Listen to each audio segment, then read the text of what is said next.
اعوذ باللہ من الشیطان الرجیم بسم اللہ الرحمن الرحیم۔ تزکیہ نفس یا اصلاح نفس، اپنے نفس کی اصلاح کیسے، کیوں، ان سب امور پر حضرت خلیفۃ المسیح ثانی رضی اللہ تعالیٰ عنہ نے اپنے مختلف خطبات میں اور کتب میں جو روشنی ڈالی ہے، اس کے متعلق پچھلے کلاسوں میں کچھ باتیں بیان ہوئی تھی۔ میں سب سے پہلے مسیح موعود علیہ السلام کی ایک اقتباس، تزکیہ نفس کسے کہتے ہیں، کیا ہے، اس سے کیا فائدہ ہے، اس بارے میں مسیح موعود علیہ السلام کی اقتباس آپ کے سامنے رکھتا ہوں۔ پھر اس کے بعد پچھلی کلاس سے تھوڑی سی یاد دہانی کے ساتھ آگے چلیں گے۔ مسیح موعود علیہ السلام فرماتے ہیں، تزکیہ نفس اسے کہتے ہیں کہ خالق و مخلوق دونوں طرف کے حقوق کی رعایت کرنے والا ہو،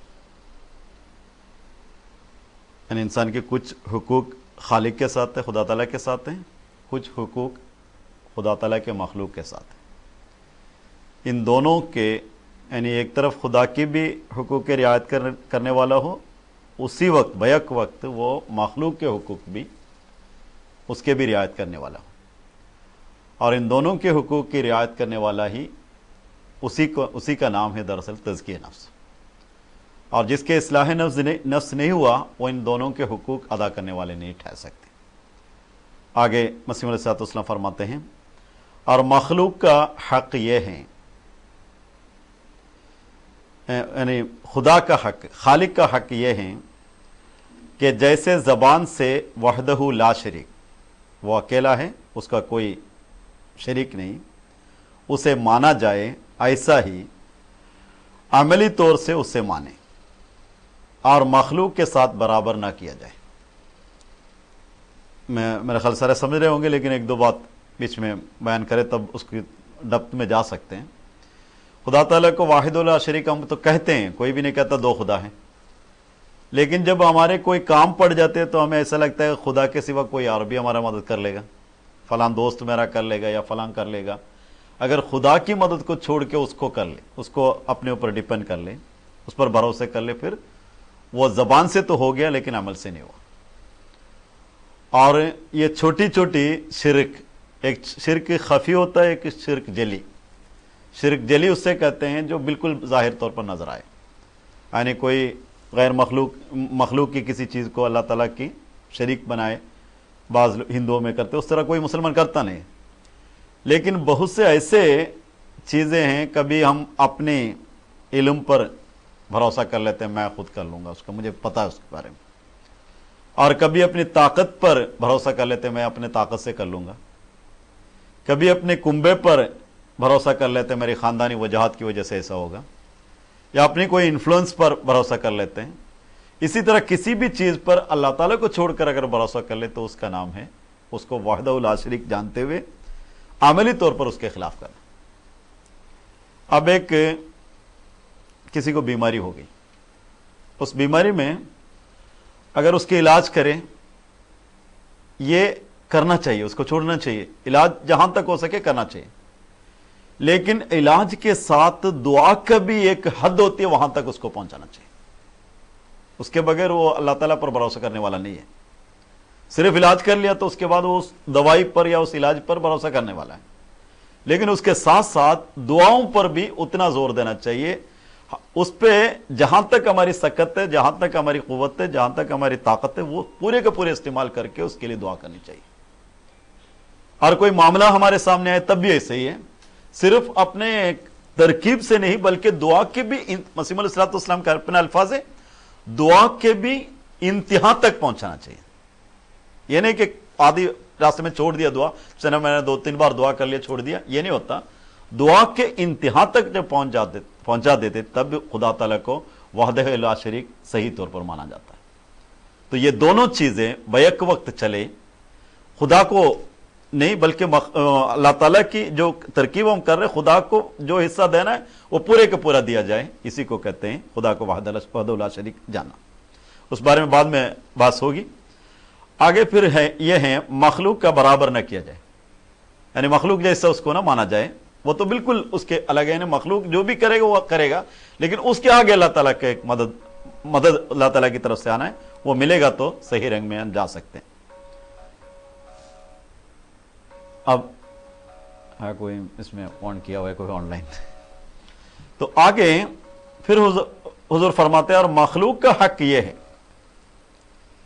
किसी से जाती तौर पर बुग़्ज़ ना हो, किसी से जाती तौर पर बुग़्ज़ ना हो। ये क्या चीज है जाती तौर पर किसी और तौर पर आ जाए? हज़रत मसीह अलैहिस्सलाम ने एक दफा बयान फरमाया कि हजरत अली रज़ियल्लाहु तआला अन्हु के सामने हदीस में आया है वाक्य, तो मसीह अलैहिस्सलाम जाती बुग़्ज़ क्या है, बाकी बुग़्ज़ क्या है, उस बारे में मसीह अलैहिस्सलाम ने मिसाल के तौर पर यह समझाया। कहा कि किसी के पास कोई अली रज़ियल्लाहु तआला अन्हु के पास एक दुश्मन आया, उनको उन्होंने पकड़ लिया, जबकि इस्लाम के खिलाफ वो जासूस किसी जरा चुप कर अचानक हमले करने वाले थे। जब उसको ताक में रखकर पकड़ लिया और उसको मारने ही लगा तो उसने मुंह में थूक लिया, तो अली ने उसको छोड़ दिया। तो उसने पूछा मुझे छोड़ा क्यों तुमने? तो कहा तेरे से मेरा जाती कोई अदावत नहीं, कोई दुश्मनी नहीं, तू दीन का दुश्मन है इसलिए मैं तुझे पकड़ा था, लेकिन तूने जब मेरे मुंह पे थूका तो मेरी जाती अदावत उसमें मिल गई, इसलिए अगर उस वक्त तुझे मैं मार दूं तो मैं अपनी जाती अदावत की वजह से मार रहा हूं, मैं अल्लाह ताला के हुजूर नहीं जा सकता, इसलिए तुझे छोड़ दिया। जब मेरा ये दिल से ये हालत निकल जाए फिर तुझे मारूंगा। ये चीज बयान करने के ये वाक्य बयान करने के मसीह अलैहिस्सलाम ने फरमाया यही जाती बुग़्ज़ किसी से ना हो, और वो हो तो फिर उसके अगले फिर उसकी तशरीह में आ जाएगा। अब जाती बुग़्ज़ की जो बात है वो इतना ही है कि जो भी हो दीन के मामले में हो सकता है या फिर किसी और वजह से हो सकता है, लेकिन जाती ना हो उसके साथ, क्योंकि जाती रखने की किसी को इजाजत अल्लाह ताला ने नहीं दी, क्योंकि सब अल्लाह ताला का मखलूक है। उसके अंदर कुछ खामी है तो हमारे अंदर और खामी है, बस उसको हमारी खामी रख के हम चलने के लिए हक रखता है, तो उसकी खामी रख के वो भी चलने की हक रखता है। दोनों का मालिक अल्लाह ताला है। अगर हम उसकी इंकार कर दे तो मालिकियत की इंकार करने वाले हैं। तो मसीह अलैहिस्सलाम ने एक जगह भी लिखा इजाज़ुल मसीह में, ऐसे लोगों की दुआएं कबूल नहीं होती, जो जाती बुग़्ज़ किसी से रखते उनकी दुआएं कबूल नहीं होती, क्योंकि मालिकियत की सिफत मालिकियत के मुनकिर होते वो। आगे हुजूर ने फरमाया किसी से बुग़्ज़ कहते हैं एनिमोसिटी। आगे फरमाया जाती बुग़्ज़ ना हो, तअस्सुब ना हो, किसी से तासुब ना हो, शरारत अंगेजी ना हो। ये सब समझ रहे हैं ना बात? शरारत अंगेजी यानी किसी को चिढ़ाने के लिए कोई बात करना या किसी को जानबूझ के तंग करने के लिए करना। रेशा दवानी ना हो, आपको ट्रांसलेशन करते जाना पड़ेगा साथ। रेशा दवानी होते हैं कि किसी की कोई खामी को उठाकर उछालते रहना है, किसी को उठा के उसको उसके ऊपर फिर बातें शुरू कर देना। और आगे मसीह की तहरीरात ऐसे होते हैं, कभी किसी जगह आ जाते हैं इसी तरह, इसलिए मैंने उसकी कुछ ठहर के पढ़ूं सोचा, मगर यह मरहला दूर है। मसीह अपने सहाबा को मुखातिब करके कहते हैं और अभी तुम्हारे मामलात आपस में भी साफ नहीं, गिला भी तो होता है यानी कंप्लेंट्स, गीबतें भी होती हैं, एक दूसरे के हुकूक भी दबा देते हैं। बस खुदा चाहता है कि जब तक तुम एक वजूद की तरह भाई भाई ना बन जाओ, यानी एक जिस्म की तरह भाई भाई ना बन जाओ और आपस में बमंजिले आज़ा ना हो जाओगे, यानी आज़ा कहते हैं अपने अज़ो, जो हर एक अपने जो हाथ पैर सब आज़ा हैं। अब एक जिस्म के आज़ा एक दूसरे के साथ देता है, उसी तरह साथ दे एक दूसरे का। मसीह एक जगह उसकी तशरीह बड़ी लतीफ रंग में की कि अगर इंसान के दिमाग करे कि हाथ को ऐसा करे तो हाथ ऐसा कर रहा होता है, तो पैर को दिमाग कोई और हुक्म दे इस तरफ चलो तो मुसीबत पड़ जाएगी। हाथ जहां चलते उसके साथ पैर को भी साथ रहना पड़ेगा। अगर हाथ से कोई पकड़ना तो पैर भी साथ देगा फिर जाके पकड़ेगा। इसी तरह उसका आंख भी उसी तरफ रहेगा, कान भी उसी तरह का, उसका पूरी कंसंट्रेशन उस तरफ हो तो उससे ही काम कर सकेगा। इसी तरह जमात की एक पावर है, वो एक इस तरफ कॉन्सेंट्रेट होनी चाहिए। आपस की जो जहां भी घर वाले हो तो घर की एक जगह कॉन्सेंट्रेट होनी चाहिए, एक घर के अफराद, और एक आदमी है तो उसके भी तमाम तवज्जो एक तरफ होनी चाहिए, और घर का इकट्ठे होने चाहिए, माशरे के इकट्ठे होने चाहिए, खानदान के हिस्से होने चाहिए, और इसी तरह हमारे साथी जो रहते हैं उनको भी साथ हो, तब हम आगे बढ़ सकते हैं, वरना वो खींचता रहेगा पीछे। हमारी रवानी में, हमारी जो चाल है उसमें हमेशा कुछ ना कुछ रोक डालता जाएगा। आगे हुजूर फरमाते हैं, और आपस में बमंजिल आजान हो जाओगे तो फला न पाओगे, यानी कामयाब न होगे। इंसान का जब भाइयों से मामला साफ नहीं तो खुदा से भी नहीं। एक अजीब जुमला है, भाइयों से मामला साफ नहीं तो मैं खुदा से ठीक हूं, मैं इसको कुछ परवाह नहीं, ये नहीं होता। एक आदमी की बुराई को आप बुराई के तौर पर उससे नफरत हो सकता है, लेकिन उस आदमी की शख्सी तौर पर, जाती तौर पर उसके कोई नफरत नहीं, उस बुराई से हमें नफरत है। यह है मसीह अलैहिस्सलाम की तालीम। बेशक खुदा का हक बड़ा है, मगर इस बात को पहचानने का आईना कि खुदा का हक अदा किया जा रहा है या नहीं, मखलूक का हक भी अदा कर रहा है या नहीं, यानी खुदा का हक अगर कोई वो बड़ा है, लेकिन अगर कोई खुदा का हक अदा करने वाला हो तो वो किस आईने में देखेगा? खुदा तो कोई नहीं देखता। वो मखलूक का हक सही रंग में अदा कर रहा है तो उसका वो आईना होता है, वो खुदा का हक भी अदा कर रहा है, उसके बगैर नहीं हो सकता। और आगे हुजूर फरमाते, जो शख्स अपने भाइयों से मामला साफ नहीं रखता और खुदा से भी साफ नहीं रखता, यह बात सहल नहीं, यानी आसान नहीं, यह मुश्किल बात है। पढ़ना तो आसान है, लेकिन इस पर चलना बहुत मुश्किल बात है। सच्ची मोहब्बत और चीजें, मुनाफिकाना और। ये मसीह मौद किस पस मंजर पे बयान कर रहे हैं? मेरे साथ जो रहता है, सच्ची मोहब्बत के साथ रहता है, उनके लिए यह शराइत है। और उसके बाद मसीह मौद कह रहे हैं, मेरे से सच्ची मोहब्बत और है, मुनाफिकाना और है। यह मोहब्बत जो आप कह रहे हैं उसकी सच्चाई की जो मैं बात कर रहा हूं, यह होता है, वरना वो मुनाफिकाना हो जाएगा। देखो, मोमिन के मोमिन पर बड़े हुकूक हैं। जब वो बीमार हो जाए पड़े तो इयादत को जाए। कोई बीमार हो तो उसकी इयादत पे जाना उसका हक है। अगर ना करे तो वो मोमिन नहीं बनता, हक नहीं अदा करने वाला, वो खुदा का हक भी नहीं अदा कर सकता। आगे फरमाते हैं, जब वो मरे तो उसके जनाजा पर जाए। ये कोई आम मामला नहीं है। जब मर गए तब भी उसका, हुजूर कैसे रंग में उसको समझा रहे हैं, एक तो जिंदगी में उसकी बीमारी है, उसके साथ रहना, मर गए तब भी चले जाना है, उसका हक है। उसका वो चला गया तो उसका मतलब हक नहीं, उसको जो ना हो तब भी उसके हुकूक की हमने उसकी ख्याल रखनी है। आगे फरमाते हैं, अदना अदना बातों पर झगड़ा ना करें, बल्कि दरगुजर से काम ले। खुदा का यह मंशा नहीं कि तुम ऐसे रहो। अगर सच्ची उखवत नहीं तो जमात तबाह हो जाएगी। अस्तगफिरुल्लाह रब्बी मिन कुल्लि ज़ंबिन व अतूबु इलैह। अब बाज़ बातें ऐसी हैं कि इसमें हमने आगे क्या करना है ये भी देखना है।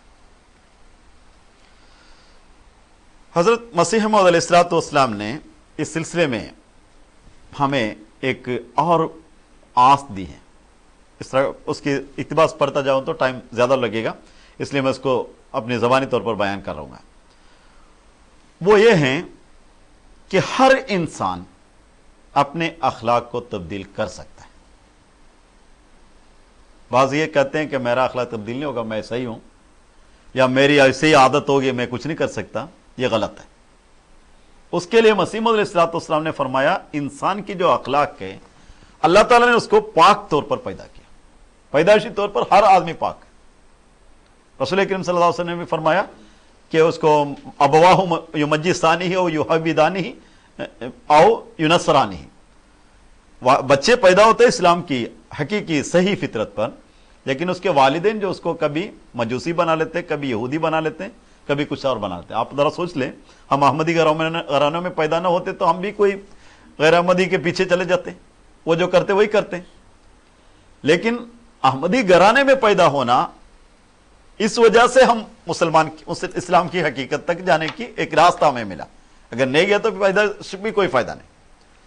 अब हर आदमी अपने फितरत में नेक पैदा होता है, और उसकी दलील यह भी है कि हम अहमदी होकर पैदा घर में पैदा ना हो, बाज लोग बैयत करके हमसे भी आगे निकल जाते हैं, क्योंकि उनकी फितरत में एक नेकी है।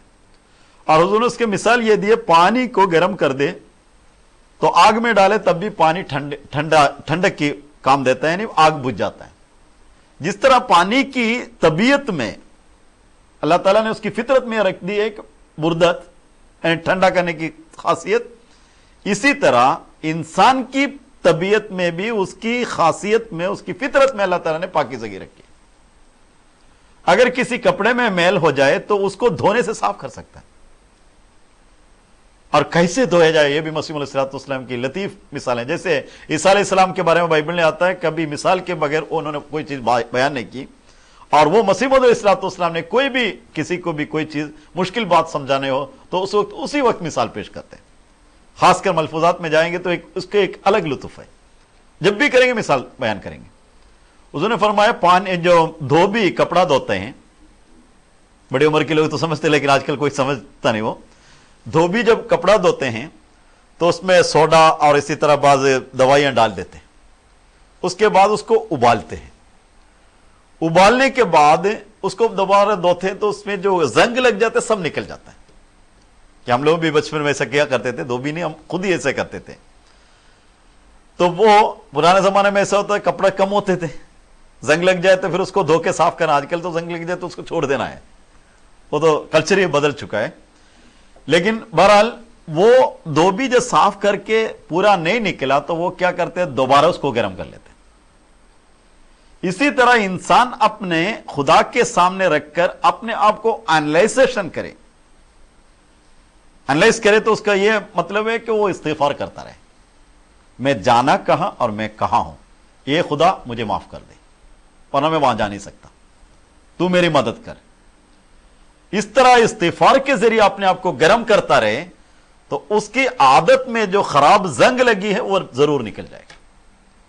कोई भी इंसान नहीं जो फितरतन नेक पैदा ना हुआ हो।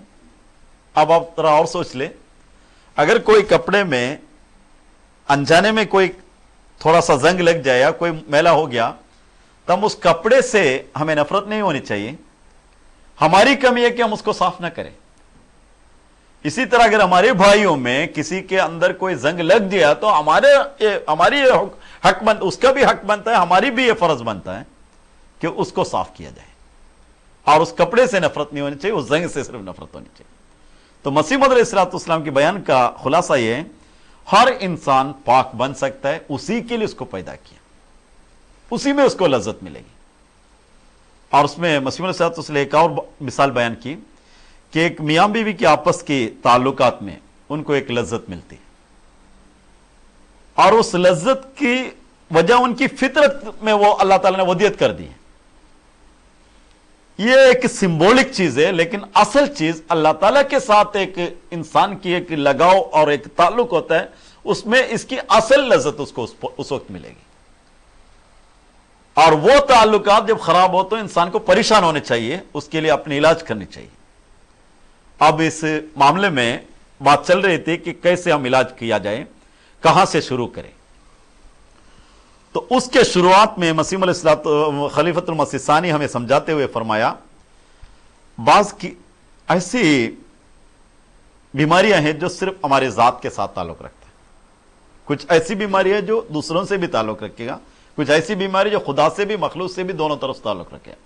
उसमें से 5 बीमारियों की जिक्र पिछले क्लास में किया था। एक था बदज़न्नी, यानी किसी को देखकर खुद ख्याल कर लेना, अपना इल्म कोई नहीं, ख्याल कर लेने का ऐसा होगा, सही इल्म नहीं, या कहीं से कुछ सुना उसके मुताबिक हमने ऐलान कर दिया कि ऐसा होगा, ये बदज़न्नी है। बदज़न्नी का इंग्लिश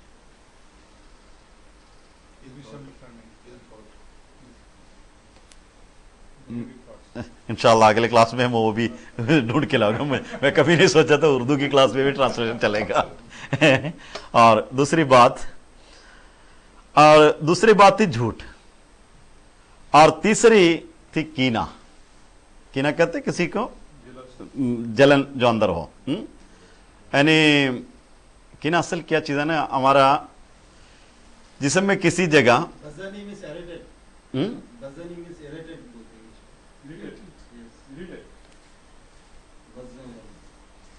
किसी के बारे में गलत सोचना, जो है उसके कोई किसी के बारे में इल्म नहीं, कोई भी आदमी हो, अगर हो भी इसी तरह तब भी हम गलत सोचना है, यह है जन कहते हैं। असल दो चीजें हैं, एक जन है और एक इल्म है। कुरान करीम उसको कहते हैं हक और जन। हक के खिलाफ जन कोई काम नहीं आएगा, यह कुरान करीम की आयत है। तो हक जो होता है वो इल्म की बिना पर होता है, सच, और जन जो है ख्याल की बिना पर होता है। और किसी के बारे में बुरे तौर पर ऐसा ख्याल कर लेना, इसी का बजन नहीं है कहते। और आगे हैं कीना, किसी के खिलाफ दिल में कोई ऐसी चीज रखना, मसलन अगर हमारे जिस्म में कोई छोटी सी जख्म है तो सारी जिस्म में इसका पता चल जाता है कोई चीज है। इसी तरह किसी के खिलाफ कोई ऐसा दिल में रख लेना कि हमारे सारे तवज्जो उसी की तरफ ही रहेगा और किसी तरफ नहीं रहेगा, दुश्मनी जाती तौर पर, जो पहले बयान किया था वही बात। और उसके बाद कहा था जहालत, यानी इल्म ना होना। और उसमें मैं एक बात यह की थी कि दीनी तौर पर एक इल्म का किसी को कुछ नहीं सूझता अरसे दराज तक, तो उसका मतलब है वो नजात की तरफ नहीं जा रहा है, जहन्नम की तरफ जा रहा है। ये भी खलीफा सानी ने उसका जिक्र किया था। और मैं कहा था बुरे से बुरे चीज की इल्म भी खलीफा सानी ने कहा कि वो भी अच्छी चीज है। और आगे बयान किया था जहालत के बाद सुस्ती, और यहां तक खत्म हो गया। सुस्ती मतलब जो अपनी जिम्मेदारी है उसको छोड़ देते हैं और आराम से बैठ जाते हैं, यही चीज सुस्ती होती है। और आगे आज नए जो खलीफा सानी ने उसके आगे जो बयान किया उन बातों की तरफ चलेंगे। छठी बीमारी बुज़दिली है। हुजूर फरमाते छठी बीमारी बुज़दिली है, यह खतरनाक गुनाह और ऐब है। अपने नफ्स के बारे में खतरनाक गुनाह और ऐब है। आमतौर पर लोग उसके मुतालिक एहसास नहीं रखते, मगर याद रखो मोमिन बुज़दिल नहीं होते। एक जुमला एक अंडरलाइन वाली है, मोमिन बुज़दिल नहीं होते। बुज़दिल कहते हैं, वो तो समझते हैं ना बुज़दिली।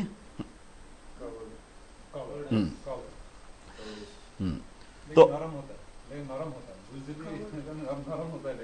नरम अलग है, नरम अलग है। ये बुज़दिल वो हैं, असल बुज़दिली की तारीफ ये है कि जो हमारे असल काम है ना, जिम्मेदारी, उसको डर कर छोड़ दे, इसका नाम है बुज़दिली।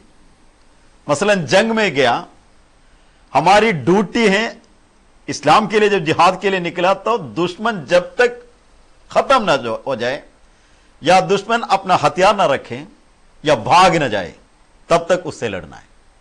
लेकिन दुश्मन ने अपनी तलवार खींच लिया, हम पीछे भागे तो हम बुज़दिल है।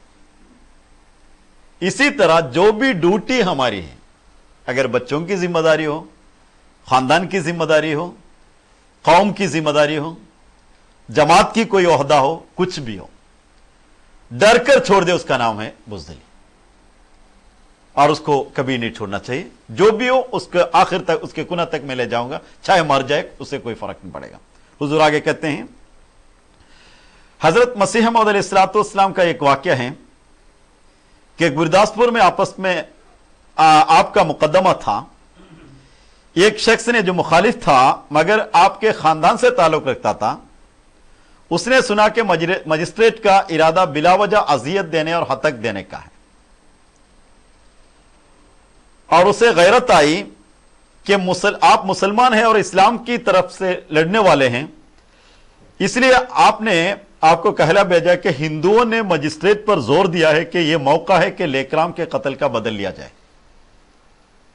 कि उससे पहले लेकराम कत्ल था, उसमें कुछ नहीं हो सका था, तो उसका बदला लेने के लिए एक मौका है करके, जो मसीह अलैहिस्सलाम के खिलाफ भी है, हिंदू भी है, तो उस पर जोर दिया गया। मजिस्ट्रेट पर अंग्रेज है, वो मुसलमानों के खिलाफ है, तो हिंदुओं ने जोर दिया इस पे मसीह से बदला लिया जाए। ख्वाह एक ही दिन कैद हो, जरूर उसको कैद कर दिया जाए। कैसा एक अल्लाह के नबी को कैद करने की उनका तरकीब कि अब सोच ले कि हजरत खलीफतुल मसीह एक दिन अगर कैद हो जाए, नाउज़ुबिल्लाह सुम्मा नाउज़ुबिल्लाह ज़ालिक, कभी भी ना होगा, लेकिन हो जाए तो हमारी क्या हालत होगी। यही बात उनकी जलन थी कि 7 मसीह अलैहिस्सलाम चल रहे, इनको एक दिन कैदा कर दिया जाए, बाकी सब तोड़ दिया गया। तो उन्होंने कोशिश की मजिस्ट्रेट से एक दिन भी कम से कम कैद कर दिया जाए। और मजिस्ट्रेट, मैंने पहले कहा था अंग्रेज लेकिन हिंदू था, जो हिंदू है उसने वादा कर लिया है कि इसलिए कोई इंतजाम कर लो, कि उसने हिंदुओं से वादा कर लिया कि मैं करूंगा। लेकिन अब यह है कि मसीह मौद को जो अपने रिश्तेदार हैं, दुश्मन भी है, लेकिन इस्लाम की गैरत में उसने आकर कहा इसके लिए कोई इंतजाम करना चाहिए, आपको कैद ना हो जाए, हिंदू आपके खिलाफ है और मजिस्ट्रेट भी खिलाफ है, अब क्या करें। यह बात जब ख्वाजा कमालुद्दीन साहब को मालूम हुई तो उनको बड़ा खौफ पैदा हो गया। वो घबराए हुए हजरत मसीह अलैहिस्सलाम के पास आए और आकर यह बात सुनाई। तो आप उस वक्त लेटे हुए थे, उठ बैठे और फरमाया, ख्वाजा साहब आपको क्या पता है खुदा का शेर पर हाथ डालना आसान नहीं, मैं खुदा का शेर हूं, कोई हाथ डालकर तो देखे। यह है असल शुजात कि खुदा के सामने उस पर कोई नहीं आ सकता, कोई नहीं कर सकता। यही था जो 313 सहाबा हजारों के मुकाबिल पर काम आए थे। यह एक उनकी अपनी एक विल पावर है, उनकी एक शुजात है जो बुज़दिल कभी नहीं होते। और यही चीज उनकी इबादतों में भी ऐसा ही था। उनकी हड्डियों की दर्द या जिस्म की दर्द उनको बुज़दिल ने बनाया, वो खुद खड़े हो गए। हज़रत सल्लल्लाहु अलैहि वसल्लम पैर सूज जाते थे, कब भी खड़े हो जाते थे, अपना मकसद में किसी ने कोई हटा नहीं सका। और जो अभी नरम की बात किया उस बारे में खलीफा सानी फरमाते हैं, मोमिन नरम मिजाज होता है मगर बुज़दिल नहीं होता, और सिवाय खुदा के किसी से नहीं डरता। तो तुम भी बुज़दिली को अपने दिलों से निकाल दो। बाज कहेंगे कि हम वो तो बुज़दिल नहीं, मगर मैं बताता हूं कि किस तरह किसी की बुज़दिली और बहादुरी का पता लगता है। तो हम भी यही कहते हैं कि हम बुज़दिल नहीं। अब बुज़दिली और बहादुरी का पता कैसे लगता है कि हुजूर हमें आगे बयान फरमाते हैं। मसलन वो किसी जगह मुलाजिम है, लेकिन वो लोगों को तबलीग करे तो अफसर नाराज होता है, तो उस डर की वजह से अगर वो तबलीग करने से रुकता है तो बुज़दिल है। यहां कानून है, इसको देखना। कानून की खिलाफ वर्जी करना इस्लाम में किसी को इजाजत नहीं। ये आम हालत की बात चल रहा है। किसी जगह कोई काम रहो, अफसर उससे नाराज हो जाएगा तबलीग करके, तो फिर उसका काम से निकल जाएगा, ये गलत है। लेकिन यहां मुल्की कानून है, मुल्की कानून के अंदर रहना पड़ेगा। कोई ऐसा ना हो कि आज बुज़दिल नहीं हो, मैं जाकर सीधा करूं फिर उसके बाद, वो गलत है। आम हालात की बात हुजूर फरमाते हैं।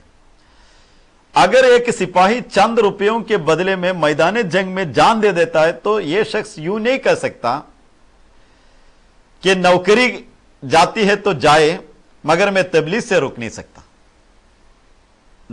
एक कंपैरेटिव स्टडी हुजूर कर रहे हैं कि चंद रुपयों के एवज सिपाही अपने जान दे देता है, और तुम कैसे अपनी नौकरी नहीं छोड़ सकता अगर ऐसी हालत आ जाए तो। और दूसरा आगे हुजूर फरमाते हैं, अगर एक सिपाही चंद रुपयों के बदले में मैदान जंग में जान दे देता है तो यह शख्स यूं नहीं कह सकता कि नौकरी जाती है तो जाए, मगर मैं तबलीग से रोक नहीं सकता। क्या वो खुदा के लिए नौकरी नहीं कुर्बान कर सकता? अगर नहीं कर सकता तो मालूम हुआ कि बुज़दिल है, दिलेर नहीं। आगे दूसरी अलामत हुजूर ने यह बयान फरमाया, इसी तरह अगर कोई शख्स रसूम, ये खतरनाक है। अगली बात तो हमारी मुल्क की हालत की वजह से हमें एक और रंग में उसको लेना पड़ेगा, उसके कवानीन को तोड़े बगैर किसी जगह तो उस वक्त हमने देखना है। आगे हुजूर फरमाते हैं, इसी तरह अगर कोई शख्स रसूम और बिदअतों को लोगों की डर की वजह से छोड़ नहीं सकता तो वो भी बुज़दिल है। आज बाज़ रसूम शादी वगैरह पे होते हैं या कोई और मौके पर होते हैं, अगर लोगों की डर की वजह से अगर वो छोड़ नहीं सकता वो भी बुज़दिल है, क्योंकि अल्लाह से नहीं डरता ना, फिर रसूल से नहीं डरता, अपने इस्लाम से नहीं डरता, अपने वक़ार से नहीं डरता, अपने अखलाक से नहीं डरता, लोगों से डरता है। आगे हुजूर फरमाते हैं अगर कोई चंदा देने से इसलिए डरता है कि उसके माल में कमी आ जाएगी तो वो भी बुज़दिल है, क्योंकि बुज़दिल की तारीफ यह है कि जो काम उसके जिम्मा लगाया गया हो उसे डर कर छोड़ दे, जो मैंने पहले कहा था। इस तारीफ के मातहत अगर तुम अपने नफ्सों का मुतालिया करोगे तो तुम्हें बासानी मालूम हो जाएगा कि तुम बुज़दिल हो या नहीं, और जो अपने आप को बुज़दिल पाए उसे चाहिए कि बुज़दिली को छोड़ दे और बहादुर बने। आगे फखर और खियला, फखर का हाँ प्राइड ही होता है, किसी मैं हूं बड़ा वैसा है वैसा है करना। हुजूर ने फरमाया ये भी एक मर्ज है, उसी की एक अलग नखरा करते हैं ना, नहीं नखरा करते कोई अपना होता नहीं बगैर नखरे करता, उल्टे सीधे। अब मिसाल के तौर पर एक आदमी के पास 5 कपड़े, अब ये चाहे कि मैं 7 दिन बदल के डालना चाहिए मुझे, और उसके लिए जानबूझ के वो 2 दिन का भी ले ले जबकि उसकी जरूरत नहीं उसको, और फख्र करने के लिए ये चीज। मैंने आपको एक वाक्य मेरे अपने चशमदीद वाक्य आपको सुनाता हूं तो फिर जल्दी समझ में आएगा। एक गैरमदी मेरा दोस्त था, उसके घर में शादी थी, तो उसने अपना फख्र दिखाने के लिए गल्फ के किसी मुल्क से मछली का एक बहुत बड़ा टुकड़ा जैसे उसका फ्राई करके यहां से किसी होटल से ऑर्डर किया और बाय फ्लाइट वहां पहुंच गया, और वहां से फिर सबको बता रहा है ये आज सुबह अभी आएगा, आ रहा है, वह इसको पता है, सबको बता रहा है अभी आ रहा है, मछली आ रहा है, मछली आ रहा है, सबको बता रहा है। तो लोग ये समझ रहे कि बाबी ठीक है मछली आएगा, तो वहां से मछली, जबकि केरला में मछली बड़ी अच्छी मिलती है, लेकिन वो ये दिखाना चाहते हैं मैं उधर इधर से लेके तुम्हें खिला रहा हूं। और एक दफा अमृतसर में मैं तबलीग पे मसरूफ थे हम लोग, तो अचानक हाजी आ गए, और वो कुछ जो आम मुसलमानों को इकट्ठे किए थे घर में, तो किसी ने खबर दी हाजी भी आ गया वहां। हाजी को पता चल गया कि वो, क्योंकि वो कुछ सूदी कारोबार करता था, कहीं ऐसा वैसा न हो कहीं ये लोग सब तितर बितर हो जाए, ये मौलवी आके इनको फंसाए। उन्होंने आके जब आ गए तो खाना पे आए तो उन्होंने कहा अपनी बातें शुरू कर दी। तो मैं जब हज को गया था तो फ्लाइट में ऐसा हुआ था, कोई बात मुझे अब याद नहीं, इतनी उन्हें फ्लाइट और हज की इतनी बार दोहराए, तो मैंने अब इसकी मजाक उड़ाए बगैर मैं रह नहीं सकता था। मैंने उनको कहा जो पुराने जमाने में शिप वगैरह समुद्री सफर करके हज पे जाते थे, उनके सवाब और आजकल के जो सवाब है उसमें कोई फर्क होगा? तो लोगों ने इकट्ठे कहा उसमें ज्यादा सवाब होगा। अब गैस की सारे की सारी जितने देर बड़ा हो गया था, हज के मामले में नहीं फ्लाइट के मामले में हो गया बार, क्योंकि कोई आदमी वहां फ्लाइट में चढ़ा हुआ नहीं था, मैं भी उस वक्त फ्लाइट में नहीं चढ़ा था क्योंकि पढ़ाई के दौरान जामिया में पढ़ता था, हम लोग छुट्टी में 15 दिन औक़फ़े अर्जी पे गए हुए थे, और उसके साथ खत्म हुआ। इसी को कहते फख्र करना, बिला वजह की फख्र करना, कोई जरूरत नहीं उसके ऊपर चढ़ना। अब हज पे गया तो कम से कम दीनी फख्र तो कह सकते उसको, लेकिन ये फ्लाइट की बात उसके बीच में लाना और उसको बार बार उसका जिक्र करना कि जो आम मजदूर बैठे हुए थे उनके सामने यही फख्र करते हैं, तो इसको जो जिनके पास नहीं उनके सामने अपना जिताना, ये खासकर औरतों में कुछ ज्यादा ही होते हैं।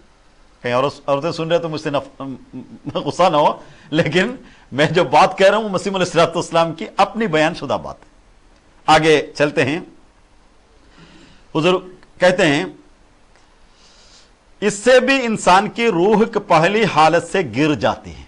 फख्र करने से क्या होगा? कुछ नहीं होगा, ये नहीं, रूह पहली हालत से, रूहानी हालत से गिर जाती है, क्योंकि फख्र करने वाला दूसरों को हकीर करार देकर खुद बड़ा बनना चाहता है मगर खुद गिर जाता है। जो करने वाले हैं ना लोग, कोई बेवकूफ नहीं है, वो खुद गिर रहा होता है उसके सामने, लेकिन ये बेवकूफ होता है उनको बेवकूफ समझ रहा होता है। अपने आप को बहुत कुछ समझ रहे थे, लेकिन लोग बाज बेवकूफ उनकी तरह अगर कोई हो इस तरह करने की सकत नहीं रखती, करने की ताकत ख्वाहिश तो रखता, वो तो अलग मसला है, लेकिन जो अक्लमंद है उनके सामने गिर जाता है। बज़ाहिर फख्र करना मामूली बात मालूम होती है और लोग कह दिया करते हैं कि क्या ऐसे मौके पर हम झूठ बोलें और सच बात न कहें। बाद लोग कहते हैं हमारी हैसियत हम क्यों ना दिखाए, अल्लाह ताला ने दिया, हम उस पर वहां अल्लाह ताला को लेके आएगा। लेकिन नमाज पढ़ने के लिए अल्लाह ताला ने कहा नमाज पढ़ने के लिए मैं रात को उठ के नमाज पढ़ू, ये नहीं कहेगा। जब कहे कि अल्लाह ताला ने कहा तुम तहज्जुद पढ़ लो, तब उसके बगैर तेरी अखलाक ठीक नहीं होगी, तो उस वक्त अल्लाह ताला की बात नहीं करेगा। जब फख्र करने वाले अल्लाह ताला ने दिया, अल्लाह ताला की नियमत दिखाना चाहिए, वहां अल्लाह को साथ लेके आएगा। वो अक्सर ऐसी आदतों में हो जाती है। आगे चल रहे हैं, और सच बात ना कहें, मगर याद रखना चाहिए कि फखरिया जो कुछ कहा जाए वो सच नहीं हो सकता। और आज तक फख्र करने वाले कभी ऐसे नहीं हुए जो दूसरों को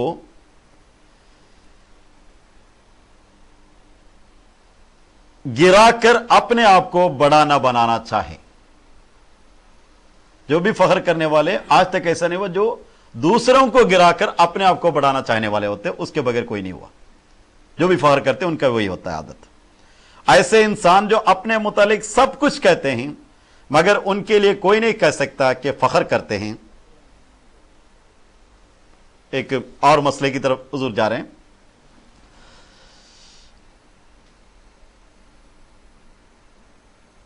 मगर याद रखना चाहिए कि फख्र जो कुछ कहा जाए वो सच नहीं हो सकता।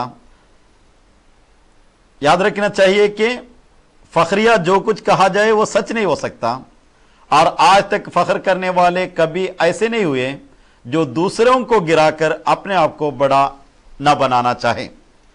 ऐसे इंसान जो अपने मुतालिक सब कुछ कहते हैं मगर उनके लिए कोई नहीं कह सकता कि फख्र करते हैं, वो सिर्फ नबी ही होते हैं। एक मारिफत का नुक्ता है, जो सब कुछ अपने लिए कहते हैं वो सिर्फ मैं ऐसा हूं वैसा हूं अगर कोई कहते हैं फखरी तौर पर, ऐसा कहने वाला सिर्फ नबी होता है जो सच कहता होता है। नबी कहता है मेरे साथ खुदा का यह ताल्लुक है, मैं ऐसा बहादुर हूं, मुझे कुछ नहीं कर सकता। यह सब कहने वाला सच्चे तौर पर सिर्फ नबी कह सकता है और कोई नहीं कह सकता, और कोई ऐसा कह नहीं सकता। वो दूसरे को गिराना चाहता है। आगे हुजूर फरमाते हैं, पर सिवाय नबियों के और कोई ऐसा इंसान नजर नहीं आया कि जो फख्र भी करे और दूसरों को हकीर भी ना करे। इसलिए यह भी एक मर्ज है, उससे बचना चाहिए। नबियों के अलावा और किसी को फख्र करने की इजाजत नहीं, और वही लोग ऐसे करते रहे। दूसरी बात, फिर बेगैरती भी एक गुनाह है। बेगैरती समझ रहे साथ, क्या कहेंगे उसको? बाद में मैं आप खुद ही आपको इंग्लिश बताएंगे उसकी मैं जब उसकी तशरीह करता चला जाऊंगा जल्दी समझेगा। गैरत कहते हैं अपने एक सेल्फ रेस्पेक्ट उसके खिलाफ करने को बेगैरती कहते हैं। अल्लाह ताला ने जो सेल्फ रेस्पेक्ट दिया है उसको नीचे गिरा देते हैं। मसलन एक आदमी अच्छा खासा काम कर रहा है, कोई नहीं होगा लग रहा है, एक अच्छे पढ़ा लिखा है, वो जाके बार्बर का काम करे, वो बेगैरती होता है। अगर उसके स्टेटस के मुताबिक वो काम कर सकते हैं, लेकिन वो जाके नहीं मैं जो भी काम कर सकता हूं, थोड़ी देर पार्ट टाइम बार्बर का भी काम करूं, उसको कोई जरूरत नहीं होती, तो ऐसे वक्त वो बेगैरती होती है। और जो आम तौर पर मजहबी तौर पर जो बेगैरती है, उस बारे में मसीह अलैहिस्सलाम की एक वाक़या है। मसीह अलैहिस्सलाम खलीफतुल मसीह सानी और खलीफतुल मसीह अव्वल के ज़माने के वाक़या है। मसीह अलैहिस्सलाम के ज़माने में जो उनके साथ पेश आया, वो जब पढ़ेंगे तो आगे समझ में आएगा। मोमिन के अंदर गैरत होनी चाहिए, उसके मातहत काम करने के लिए उसे तैयार रहना चाहिए गैरत के साथ। बेगैरती के यही माने नहीं कि बाज अखलाकी बातों में जिनमें लोग समझते हैं कि बेगैरती दिखाई गई बेगैरती की जाए, बल्कि तमाम कामों में बेगैरती हो सकती है। यानी हर काम में बेगैरती हो सकती है। मसलन लोग इस्लाम पर हमला करें और एक शख्स उनको सुनता रहे और इस्लाम के लिए कुछ ना करें, तो यह भी बेगैरती है। अब इस्लाम ऐसा मजहब है वैसा मजहब है करके लोगों के सामने अगर हम कहे कि नहीं इस्लाम ऐसा नहीं वैसा है कह दिया, तो उन लोगों के सामने उनकी बेइज्जती कर रहे सोच रहे, या फिर हमारी अपनी स्टेटस कुछ गिर जाएगा, ऐसे कोई बैठा रहे हाँ में हाँ मिला के, या उसके खिलाफ कुछ भी ना करे वहां बैठा रहे, तब भी वो बेगैरती है। अब अचानक समझने वाली बात है, अगर किसी के बाप को कोई कुछ कहे, तेरा बाप वैसा वैसा, उठ खड़ा हो जाएगा, लेकिन अगर बाप को भी कहे तब भी आराम से बैठा रहता, वो इसको कहते हैं बेगैरत। इस तरह अपने एक ईमान के मुतालिक, अपने एक रेस्पेक्ट के मुतालिक, अपने एक एहसास होता है, उस एहसास के खिलाफ करता है, वो आदमी बहुत ही नीचे चला जाता है। फिर उसको आगे कोई सोच भी नहीं सकता, वो बड़ी कामों के बारे में सोच भी नहीं सकता, कभी जिंदगी में नहीं सोच सकता। आगे हुजूर फरमाते हैं, जब लोग जो झूठी बातों पर जान देने के लिए तैयार हो जाते हैं, तो फिर क्यों दीन के लिए गैरत नहीं दिखाई जाए। ऐसे लोगों को जब कहा जाए कि तुमने बेगैरती दिखाई है, तो कह दिया कहते हैं कि हमने तो कोई हया के खिलाफ काम नहीं किया, मगर असल बात यह है कि उन्होंने हया सोज काम की गलत तशरीह कर ली। हया कहते हैं शेम, उसके ऐसे एक हयासोज काम बहुत ही ज्यादा शेमलेस था, उसके उन्होंने तशरीह गलत की। यह बात क्या है, हुजूर फरमाते हैं, उन्होंने दीन के लिए गैरत दिखाना भी एक मुसलमान का फर्ज है। बस मैं आप लोगों को यह नसीहत करूंगा, जहां भी जिस काम के लिए आप खड़े हो, उसमें जो रोकें पैदा हो और उनको दूर करने की कोशिश करें, और उस वक्त तक सब्र न करें जब तक सारी रोकें दूर न हो जाए। गैरत के ये सारी रोकें जब दूर न हो जाए, तब तक उसमें खड़ा रहना चाहिए। अपनी गैरत यही है कि उसको बेगैरती दिखा के हुए पीछे नहीं हटना चाहिए। आगे हुजूर जो जिसके जिक्र मैंने शुरू में किया था, उसकी बात अपने एक वाक्य के जिक्र कर रहे हैं। हुजूर फरमाते हैं, गैरत के मुतालिक हजरत मसीह मौऊद अलैहिस्सलाम का एक वाक्य है। लाहौर में आर्यों का जलसा था। यह मसीह मौऊद अलैहिस्सलाम की दावत से जो शुरू जमाने की है, दावे की शुरू के जमाने की, जिसमें हजरत खलीफा अव्वल रज़ियल्लाहु तआला अन्हु को अमीर बनाकर आपने चंद लोगों को उसमें शमूलियत के लिए भेजा था। मैं भी गया था, हुजूर कहते हैं मैं भी गया था।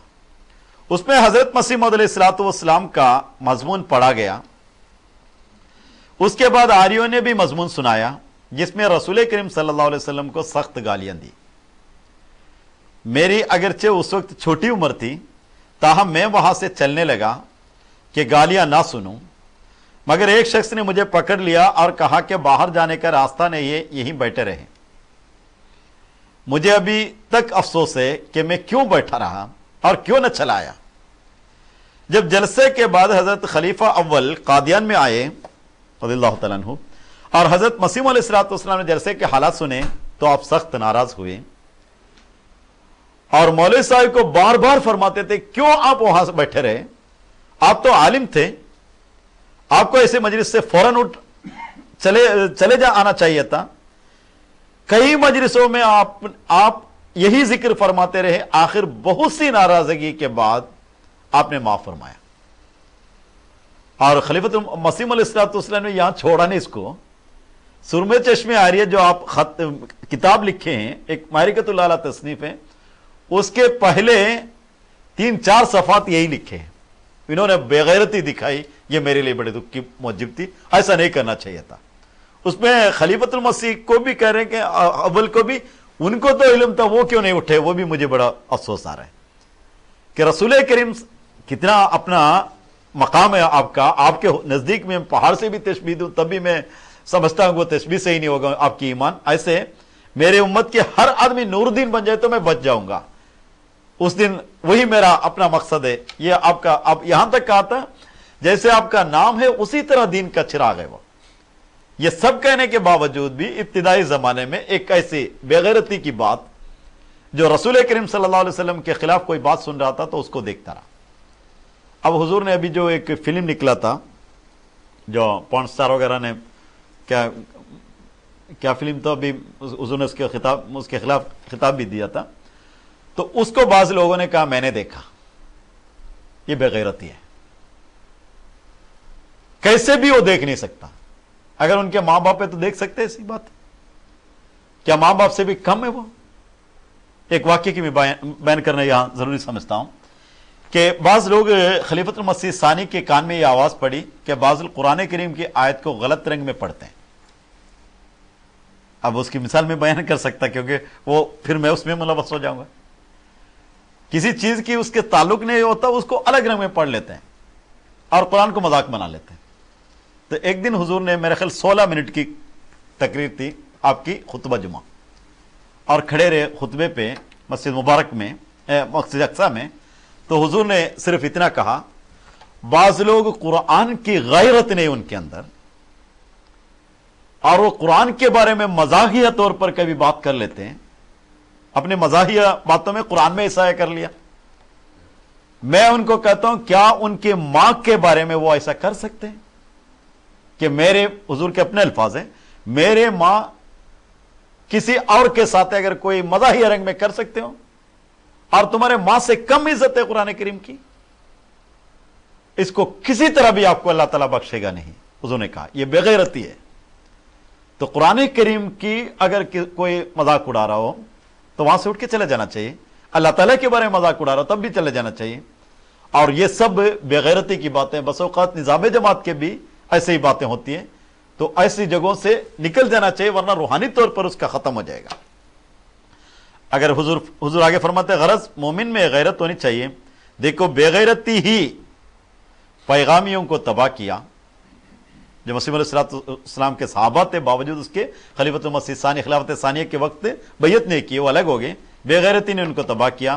خواجہ صاحب نے کہیں لیکچر دیا اور لوگوں نے اس کی تعریف کر دی تو پھر خواہ حضرت مسیح علیہ السلام کو کافر کہتے ہیں، اس کی بھی پرواہ نہ کی جاتی اور کوئی حرج نہ سمجھاتا.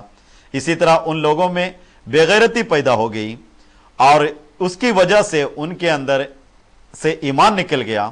پس یاد رکھو کہ جن وجودوں کی عزت و تکریم تمہارا فرض ہے اور جن عقائد و مسائل کی حفاظت ضروری ہے، کسی مجلس میں اگر کوئی ان کی حد تک کرتا ہے تو وہاں سے اٹھ جانا چاہیے. اور جس کام پر تمہیں مقرر کیا جائے اس میں اگر کوئی روکیں پیدا کرتا ہے تو ان کا مقابلہ کرو اور کام پورا کر کے دکھاؤ. یہ بھی غیرت ہے. اگر کسی کو جماعت کی کوئی سیکرٹری بنا دیا جائے اور وہ کرے کہ فلاں آدمی ایسا کرتا ویسا کرتا ہے تو چھوڑ دیتا ہے، تو جماعت تو اس سے زیادہ ہے، اب اس کی عزت سے زیادہ ہے. اگر اس کی عزت پہ حرف آتے تو اس کی عزت چلی جائے، جماعت کی کام نہیں روکنی چاہیے. ورنہ اس کے لیے اپنی ایگو کے لیے یا اپنی کوئی عزت کے لیے جماعت کے کام چھوڑ دیا جائے تو بے غیرتی ہے. جماعت کے کام پہ اس کی غیرت نہیں. تو یہی بات حضور آگے فرماتے ہیں، جس کام پر تمہیں مقرر کیا جائے اس میں اگر کوئی روکیں پیدا کرتا ہے تو ان کا مقابلہ کرو اور کام پورا کر کے دکھاؤ. دیکھو ایک چھوٹی سی قوم سکھ ہے، آگے حضور سکھ قوم کی کہتے وہ بڑا بغیرت قوم ہے.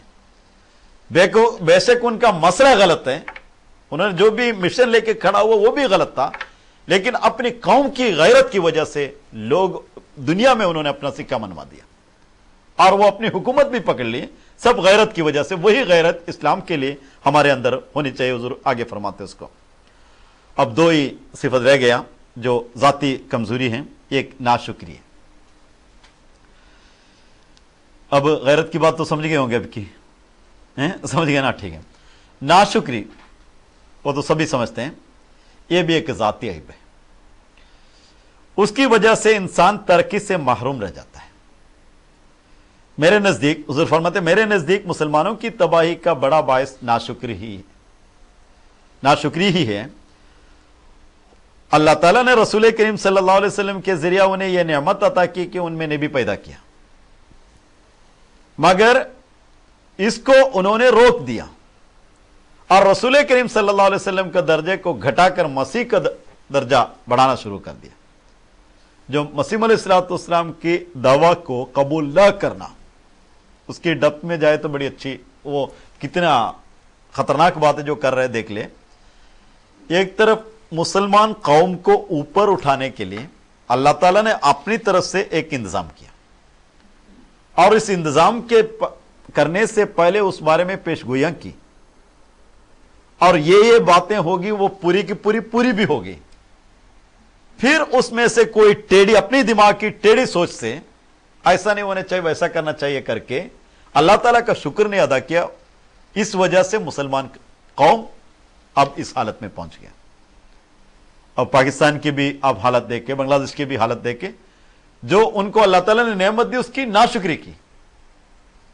और यही चीज अल्लाह ताला एक इस ज़िमन में बताऊं, जो अल्लाह ताला हमें नेमत देता है उसका भी शुक्र और अदा करना चाहिए। अब किसी को इल्म की नेमत से मालामाल किया है तो उस नेमत के उसको शुक्र करना चाहिए। उसका नेमत की शुक्र यही है कि उस पर अमल करे और जो उसको मिला है उसको दूसरों को दे, ये उसका शुक्र है। अगर अमल ना करे तो फिर उसका शुक्र नहीं हो। अगर किसी को देने का मौका मिले तब उसको दबा के रख पे, तभी वो शुक्र है। आइन इसी तरह अल्लाह ताला ने जो हमें जो दौलतें दी हैं उसको खुदा के मखलूक के लिए खर्च करना और उनकी जरूरतों के लिए उसको इस्तेमाल करना, यह भी एक अल्लाह ताला की शुक्र है। मैं आपको एक छोटी सी बात बताऊं। हदीस में आता है एक सहाबी ने अपने घर के सामने एक दरख्त था, उनके दीवार से लगा हुआ, और इनके घर में वो तंग भी होता था, इसलिए अगले सहाबी से कहा इसको काट दे आप। तो उसने कहा मैं काट नहीं सकता। तो हज़रत सल्लल्लाहु अलैहि वसल्लम के पास केस पहुंचा तो आपने फरमाया उसको काट दे तो आपको जन्नत में अल्लाह ताला एक दरख्त अता फरमाए। तब भी वो आदमी उसको समझ नहीं सके। एक और सहाबी इसको सुन रहा था, तो उन्होंने इससे पूछा इसकी कितनी कीमत है। तो इसने उसको ना काटने के लिए एक बहुत बड़ी कीमत बता दी। तो उसने कहा मैं अदा कर लेता हूं, मुझे दे दे वो। और उसके बाद हज़रत सल्लल्लाहु अलैहि वसल्लम कीमत तय होने के बाद हज़रत सल्लल्लाहु अलैहि वसल्लम के पास गया, हुजूर से पूछा अगर मैं उसको खरीद कर उसको सदका में दे दे और उसको वो जैसे मर्जी काट दे, जो मर्जी करे, तो क्या मुझे जन्नत में वो दरख्त मिल जाएगा? साहबा की भी कैसे चाल दे के आज सल्लल्लाहु अलैहि वसल्लम फरमाया मिल जाएगा। और उन्होंने अपने एक कीमती बाग को बेच दिया, उसके बाद उस आदमी की मदद की। जब उनकी अहलिया को भी उस बाग में कुछ हिस्सा था और अहलिया के पास गया, मैं इस तरह की तय करके आया, सौदा करके आया हूं, क्या तुम्हें कोई नाराजगी तो नहीं? तो उसने कहा अगर आप जन्नत की दरख्त के नीचे बैठेंगे तो मैं भी आऊंगा उसी के नीचे, मुझे क्या नाराजगी है? नहीं तो आपको उसके नीचे देखना ही मेरे लिए बेहतर है। यही अपने जो दिया हुआ माल दूसरों पर खर्च करके उस पर एक खुशी महसूस करना, और दोनों एक ही तरफ, एक ही सिमत है, मियां बीवी भी दोनों एक ही सिमत है, ये शुक्रिया का मौका है। हजरत अब्दुर्रहमान बिन औफ के पास एक आदमी गया, दूसरे ने उसने कहा मुझे फलां को कर्जा देना है, वो मेरा तकाजा कर रहे हैं। हजरत मुआविया ने उस वक्त भेज दिया था कि उससे कर्जा ले ले, और उसके अमीर ने, मुआविया के अमीर ने कहा कर्जा दे दो जल्दी उस सहाबी से। तो अब्दुर्रहमान बिन औफ के पास गया, उन्होंने कहा कई हजार रुपया था, उस जमाने के 1000 दिरहम था। उसके पूरे हिसाब वगैरह मैं उसके याददाश्त में उसका करेक्ट रकम याद नहीं, बहरहाल हजारों के ऊपर था। तो ये रकम 2000 दिरहम कुछ कम था। तो हुजूर ने, इन्होंने अब्दुर्रहमान बिन औफ ने कहा दे दो, मैं दे देता हूं, आप अपना कर्जा उतार दें। तो उन्होंने कर्जा मांगा, तो उन्होंने कहा नहीं आप ऐसे दे देता हूं। जब वहां गए तो पता नहीं किस तरह उन्होंने कहा मैं उसको माफ कर दिया, अभी नहीं लेना। अब्दुर्रहमान बिन औफ के पास ये साहबी वापस गए, ये आपका रकम है, मुझे जरूरत नहीं पड़ी, इस तरह हो गया। तो अगर जब मैं आपको दे देता आपका है, मेरा नहीं है। ये अपने जो सहाबा के इस किस्म की जिंदगी, जो आपस की दुखों को शेयर करने वाली जिंदगी, उसको वो अल्लाह ताला की नेमत का शुक्र में शुमार करते थे। और बहुत से लोग सहाबा कहते हैं इतने वाकयात हैं कि उसको पढ़ते हुए हमें ऐसा लगता है कि वो यही देखते थे मेरा दुख कुछ भी हो, दूसरे का दुख क्या है, इसी के पीछे पड़े रहते थे। और हम तो उमूमन हजरत अबू बकर सिद्दीक रज़ियल्लाहु तआला अन्हु की कोई बात या इस तरह की बातें देखते, लेकिन ہر صحابہ کا یہ حالت ہے، جس کے پاس کچھ بھی نہیں ہوتا تو وہ بھی دوسرے کے دکھ میں شریک ہوتا تھا اور اس کو اللہ تعالیٰ کی نعمتوں کا شکر میں شمار کرتا تھا۔ تو ناشکری یہ بھی ایک بہت بڑی خامی ہے جو روحانی طور پر جو اپنی زندگی ہے اس کو پیچھے گرا دیتی ہے۔ حدیث میں آیا لم یشکر الناس من لم یشکر اللہ، جو لوگوں کا شکر نہیں ادا کرتا وہ اللہ تعالیٰ کے شکر بھی ادا نہیں کر سکتا۔ جو ہمیں جو نعمت ملا ہے اس کو ہم کسی کو نہیں دیتے تو اس کا مطلب ہے اصل منعم جو نعمت دینے والا ہے اس منبع کو ہم نہیں سمجھ رہے ہوتے۔ ہم یہ سمجھتے ہیں کہ ہمارا ہے لیکن ہمارا نہیں ہے، وہ اس منعم حقیقی نے اللہ تعالیٰ نے ہمیں وہ نعمت دی ہے، وہی نعمت دوسروں کو بھی دے سکتا ہے، اور وہ جو ہمیں نعمت دی اس کو اس کا بھی حصہ ہے، اس منعم حقیقی کا ہی بندہ ہے وہ، اس لیے ان کا بھی حصہ اس میں نکالنی چاہیے۔ اور ایک 10ویں حضور نے یہ بات کی کہ جو عام طور پر ہمارے بالکل سوچ سے باہر ہے، ہم اس کو سمجھ بھی نہیں سکتے کیا چیز ہے۔ حضور نے کہا خودکشی ایک گناہ ہے، کیونکہ کوئی خودکشی تو نہیں کرتا، لیکن خودکشی اپنی ذاتی گناہ ہے۔ اس کے بارے میں حضور کے اپنے الفاظ بیان کروں، یہ بھی ایک ذاتی عیب ہے، گو اس کے متعلق سوال ہوگا کہ کیا ہماری جماعت میں یہ عیب پایا جاتا ہے؟ اگرچہ ایسا نہیں ہے، لیکن پچھلے سال میرے پاس خط آیا تھا جس سے میں نے اندازہ لگایا کہ بعض لوگ خیال رکھتے ہیں کہ ایسا ہو سکتا ہے، خودکشی بھی کر سکتا ہے۔ بات یہ ہے کہ خودکشی اللہ تعالیٰ سے مایوسی کی وجہ سے ہوتی ہے، کیونکہ انسان جب یہ خیال کر لیتا ہے کہ اب کچھ نہیں ہو سکتا اور مشکلات سے مخلصی نہیں پا سکتا تو خودکشی کر لیتا ہے اور خودکشی کر لیتا ہے۔ ایسا انسان خدا کا خانہ خالی سمجھ لیتا ہے۔ ایسا انسان جو خودکشی کرتا ہے خدا کا خانہ خالی سمجھ لیتا ہے اور خیال کرتا ہے اب خدا کچھ نہیں کر سکتا، اس لیے یہ ایسا گناہ ہے جو کبھی معاف نہیں ہو سکتا۔ خودکشی کی گناہ کبھی معاف نہیں ہو سکتا، کیونکہ جب انسان نے اپنے آپ کو مار ڈالا تو توبہ کب کر سکتا ہے؟ اور کب یہ گناہ معاف ہوگا؟ اس کے بعد تو وہ ختم ہو گیا، اس کے توبہ کرنے کا ٹائم ہی نہیں ملا پھر اس کو۔ شرک جیسا گناہ بھی توبہ کرنے سے معاف ہو سکتا ہے، مگر خودکشی کا گناہ معاف نہیں ہو سکتا، کیونکہ اس کے کرنے کے بعد توبہ کرنے کی نوبت ہی نہیں آتی۔ ایک دفعہ میں نے سوچنا شروع کیا کہ کون سا گناہ ہے جو معاف نہیں ہو سکتا، تو مجھے یہی گناہ ایسا نظر آیا، یعنی خودکشی ہے جو کبھی معاف نہیں ہو سکتا۔ اور خودکشی کرنے والے کے متعلق حضور نے ایک اور کتاب میں فرمایا وہ متکبر ہوتا ہے، کہ جس جگہ رکھا اس طرح میں رہ نہیں سکتا، یہ تو تکبر ہوتا ہے۔ اور دوسری بات، اللہ تعالیٰ نے جو جان دی وہ جان اس لیے دیا تھا اس کی تمام گناہوں کو بخش کر نیک کام کر کے اللہ تعالیٰ کے حضور حاضر ہو جائے، اور جو چلا جاتا ہے وہ ایسا کرتا ہے کہ میں خدا کے حضور ہو یا نہ ہو میں بچ جاؤں۔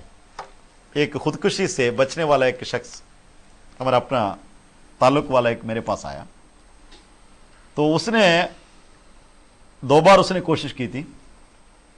ایک بار میں اس کو پکڑ کے لایا، جاتے ہوئے اس کو دیکھ لیا، درخت کے اوپر رسی باندھتے اوپر کھڑا ہے، میں وہیں گاڑی روک دیا، اس کے بعد اس کو ڈرا دھمکا کے نیچے اتارا اور کسی کو فون پہ بلایا، پھر دونوں کو لے کے گھر لے آئے، اور اس کے بعد گھر والوں کو الگ کر کے میں سے بات کیا۔ تو میں نے اس کو ایک بات کی، وہ ابھی بھی اس کو یاد رکھتا، اس کے بعد پھر اس نے کوشش نہیں کی۔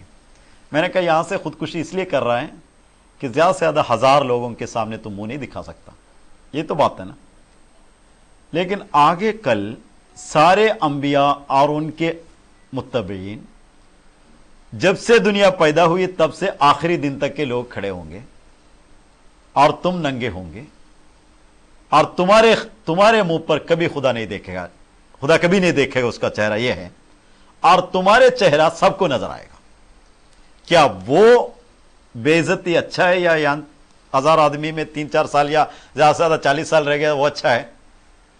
یہ اس کی حقیقت ہے۔ اگر وہ جانے، اکثر آدمی خودکشی کرنے والا یہ سوچتا ہے کہ یہاں سے ختم ہو گیا، لیکن ختم کہاں ہوتا ہے؟ یہاں تو ختم ہو جائے گا، یہاں سے 60 سال یا 65 یا 100 سال کے ختم تو ہو سکتے ہیں، لیکن وہ ختم بھی نہیں ہوگا. ہمیشہ ایسا ذلیل ہو کر جس کو خدا کبھی کلام نہیں کرے گا، یہ اللہ تعالیٰ کا کلام ہے، اور اس کو کبھی بخشے گا بھی نہیں. تو ایسے شخص کے طور پر ساری دنیا میں ساری ابو جہل بھی بخشا جاتا ہے، اس کے آخر میں یہ آ جاتا ہے، ابو جہل کے بھی بعد میں یہ آخر میں آ جاتا ہے. تو ایسے تمام دنیا کے سامنے اس کی بے عزتی ہوتی ہے. تو وہ بات نہ میں اس لیے یہ باتیں کر رہا ہوں کہ ہمارے اندر تو کوئی نہیں ہوگا، لیکن جو ہمارے ساتھ رہنے آگے نسل ہے. جماعت احمدیہ میں بعض انسیڈنٹس ایسا میں نے دیکھا ہے حال ہی میں کہ کچھ لوگ یہ سمجھتے ہیں کہ وہ ختم ہو گیا، اور جتنے بھی فلم وغیرہ بنتے ہیں اس میں اس کو ایک بہت بڑا شجاع کے طور پر پیش کیا جاتا ہے، یا پھر اس پر سمبتک میں ہمدردی کے ساتھ اس کو بتایا جاتا ہے. جو دنیا میں جو فلمیں بنتی ہیں خودکشی کی، خودکشی کرنے والے پر بہت سمبتی ہوتی ہے اس کے بعد، اور اس کی دکھوں کا وجہ سے اس نے اپنا جان دیا، ایسا کر لیتا ہے. اس وجہ سے یہ فلموں کے پیچھے جانے والے بھی، ان سیریل کے وغیرہ دیکھنے والے بھی، کبھی ہو سکتا ہے ہمارے اندر بھی ایسا پیدا ہو. اس لیے ہم اگلی نسل کو سمجھانا چاہیے. میں اس لیے نہیں کہہ رہا، میں ابھی جب چھٹی میں دل میں گھر گیا تو اس وقت ایسے ایک واقعہ میرے سامنے آ گیا احمدیوں کے بیچ میں، اور میں نے 3-4 واقعات کو دیکھا بھی ہے احمدیوں میں. یہ سب وجہ یہ ہے کہ جو ایک ظاہری دنیا ہے میں اس میں وہ سمجھ لیا ایک بہت بڑی شجاعت والا کام ہے، سب سے زیادہ بزدل والا کام ہے یہ. جو عام آدمی کسی طرح بھی رہ سکتا ہے، کہیں بھی جا کے کوئی گھاس کھا کے بھی رہ سکتا ہے، لیکن یہ سمجھتا ہے کہ میں ایسا نہیں رہ سکتا. اس لیے بچوں کے اندر بھی اس چیز کو ہم خلیفہ ثانی نے جو بیان کیا تو اس کو ہمیشہ لوگوں کو بتانا چاہیے ہے کیا چیز. یہ اگلی نسل پہ نظر آ رہے جو ایسی باتیں، اس لیے ان کو بچانا چاہیے. اس لیے میں اس بات کو کیا. وہ دراصل متکبر ہوتا ہے، خلیفہ ثانی نے کہا، وہ تبھی وہ ایسا کرتا ہے. اب جو باتیں بیان کی تھی شاید آپ کو یاد ہو، میں ایک بار گن لوں پہلے سے. سب سے پہلے تو بدظنی، پھر تو جھوٹ، پھر تک کینہ، اور اس کے بعد سستی، میں آرڈر میں کچھ تبدیل بھی ہو جاؤں، جہالت، اور اس کے بعد بزدلی، اور پھر تب بے غیرتی، اور پھر ابھی جو بیان ہوئی خودکشی، اس سے پہلے فخر اور ناشکری. 10 باتیں ہیں جو ذاتی طور پر گناہ ہیں، اور اس کی وجہ سے یہ اس میں سے کوئی بھی تھوڑا سا جتنا ہمارے پاس ہوگا اتنے ہم روحانی طور پر نیچے گر جائیں گے، اور جتنا رہے گا آگے بڑھ نہیں سکتا. اس میں ایک بات اور بھی سمجھ لیں کہ بعض بیماریاں ایسی ہوتی ہیں جس کی وجہ سے جتنا بھی کھانا کھائے اس کے صحت پر نہیں اثر ہوتا، اس کا جتنا بھی وہ سوچنے کی طاقت بھی نہیں رکھتا، وہ اسی پہ پھنسا رہتا ہے، اس کی ساری صحت خراب ہو جاتی ہے. اسی طرح یہ جو بیماریاں ہیں، یہ جس کے اندر ذاتی بیماریاں جس کے اندر ہے، وہ خطرناک بیماریاں ہیں، اس سے وہ آگے نکلنا اور روحانی طور پر اس کو آگے نکلنا مشکل ہوتا ہے. اس لیے اس کے خلاف ایک جہاد اپنے آپ کو کرنا چاہیے، اور وہ جہاد ہے جو اصلاح نفس ہے، اس کی کیسے کرنا، کس طرح کرنا، اس کی بھی خلیفۃ المسیح ثانی نے ایک بہترین رہنمائی ہمیں مختلف زاویے سے دیا ہے. ایک تو ڈیپلی جو کرنا چاہتے ہیں اس کے لیے کیسا ہے، اور اس گناہوں پہ نہ ہی آ جائے اس سے پہلے کیسا کرنا چاہیے، اگر جو آ گیا تو اس کو کیا کرنا چاہیے، اگر اس میں بہت ہی آگے نکل گیا وہ بچ نہیں سکتا ایسی رنگ میں ہے تو پھر اس کے لیے کیا کرنا چاہیے. اس طرح کی ان کی تمام علاجوں کو بھی حضور نے بتایا. انشاءاللہ اگلے کلاسوں میں اس کا ذکر ہوگا. اللہ تعالی ہمیں آپ کی نصائح پر عمل کرنے اور نفس کی اصل تزکیہ حاصل کر کے اس طرح جس طرح ہم پیدا ہوئے تھے ہمارے اندر کوئی گناہ نہیں تھا، اسی طرح جب ہم موت کے وقت آئے اللہ تعالیٰ کے حضور اسی طرح پیش کرنے والے ہیں، اور اس کے بیچ میں جتنی زنگ لگے ہوں وہ اللہ تعالیٰ اپنی آنسوؤں کی استغفار کی آگ سے اور آنسوؤں کی دھونے سے، جیسے دھوبی زنگ کو دھو کر اس کو ختم کر دیتے ہیں، اسی طرح اس کو ختم کر کے بالکل پاک و صاف ہو کر اللہ تعالیٰ کے حضور حاضر ہو اسی دن جس دن ایسا ہو